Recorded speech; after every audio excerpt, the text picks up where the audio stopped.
let's get a preview of this show today. I didn't think we'd be starting off with this story, but it seems to continue to have some legs in the world of sports and sports betting. There is a gambling ring that's currently under federal investigation for its role in 2 NBA betting cases. It was now also revealed it has been involved in that unusual wagering activity on 3 men's college basketball games this season.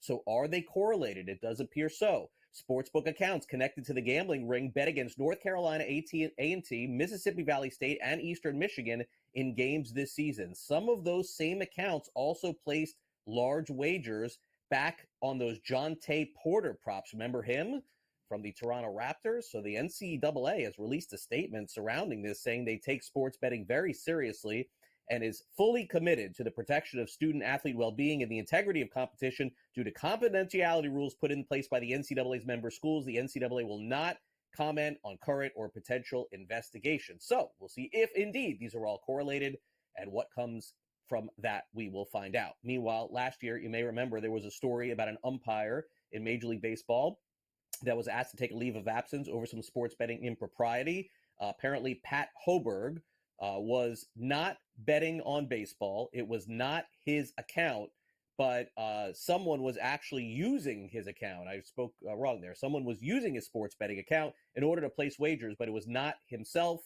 Needless to say, he did obstruct the investigation, Major League Baseball announced, by deleting some old text, and Hoberg was fired. So no longer an umpire, one of the better ones, by the way, in Major League Baseball, which is a shame. Some breaking news in college basketball today, not related to sports betting, I'm happy to say. Leonard Hamilton, longtime head coach of Florida State University, is stepping down. He's being sued by 6 former players from the 23-24 team based on NIL promises that were allegedly not kept. $250,000 in NIL compensations. The plaintiffs are Darren Green, Deontay Green, Cameron Fletcher, Josh Nickelberry, Primo Spears, and Jalen Worry. This was filed in Leon County, and needless to say, Hamilton had 456 wins in 22 seasons. He's the winningest coach in FSU history, and also led Miami to a lot of success when he was the head coach there as well. We'll see if he ends up coaching again.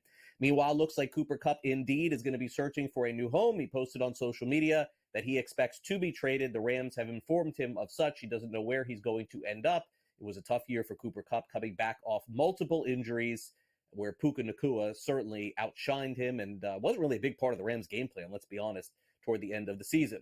The Washington Commanders are going to be keeping their name, at least for the time being. The owner of the Commanders, Josh Harris, making the announcement yesterday at the end of season press conference, saying, "I think it's been embraced by our team, our culture, and our coaching staff." Here is more on Harris deciding to keep the name Commanders. So right now, and now in this building, the name Commanders means something.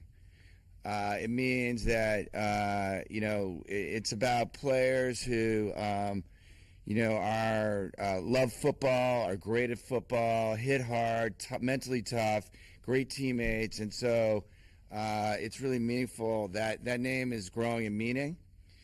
And so, but as far as rebranding and bringing our past, which obviously I grew up with, and all the Super Bowl championships and our future together, you're going to see us head back towards, honoring our past and bringing it together with our future.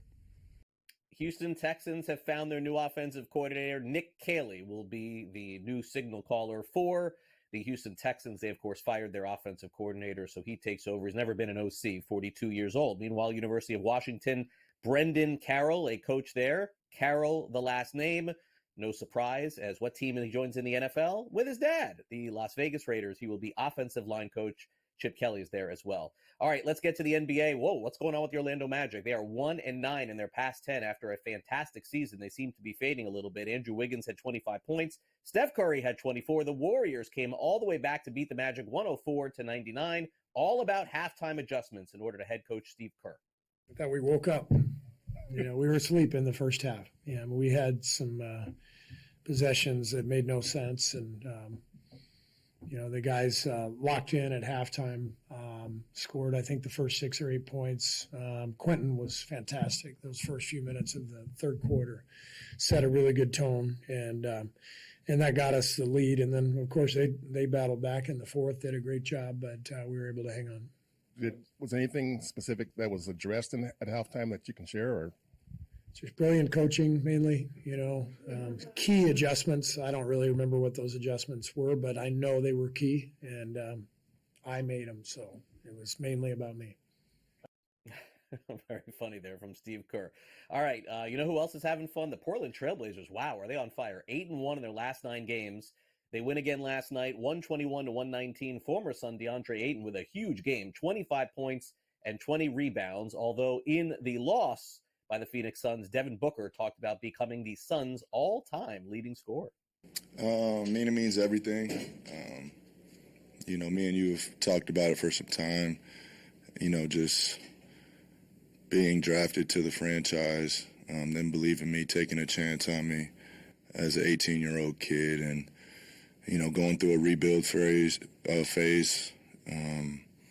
and just sticking with it. Keeping my head down. The love and the support's all the way been there, and I don't take it for granted. I take it seriously, putting Phoenix across my chest. Yeah, it is quite a surprise to see the career that Booker has had, outscoring all the great members of the Phoenix Suns. Meanwhile, guess who's outscoring everyone again? No surprise for the Knicks is Jalen Brunson. He had a 42 spot last night, also 10 assists. The Knicks beat the Rockets. Final score 124-118. Brunson, fantastic again. 17 points in the fourth quarter. They trailed by 11. He brings them all the way back. And of course, Ime Udoka, the head coach of the Rockets, was not pleased with the defensive effort. I don't think it was rim protection. I think it was one-on-one defense. They have a 46-point quarter. We scored 29. We scored 118. We scored enough points to win. But very soft and uncompetitive defensively, and just going at us one-on-one. And we're complaining about offensive fouls, not boxing out, not doing our assignment, getting back cut, off-ball actions. And that adds up to 46. And so scored enough to win. It seemed like you were trying to make some substitutions and find somebody who could guard. Did you see anything that you thought was working well? A few guys, but not enough. Even our, supposed defenders got cooked tonight. Let's go to the big upset in college basketball last night. 2 teams ranked in the top 25, but the lower team ranked gets the win. Kansas defeats Iowa State 69-52. Incredible defense last night from the Jayhawks. Zeke Mayo had 17. Hunter Dickinson had 14 as well, but certainly a 52-point outcome for the defense of the Jayhawks is what Bill Self was talking about after last night's game.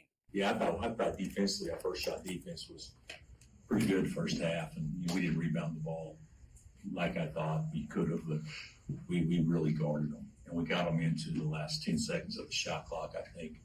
10 out of the 30 possessions the first half, so that was good. We did a good job, and did a great job on their big three, especially.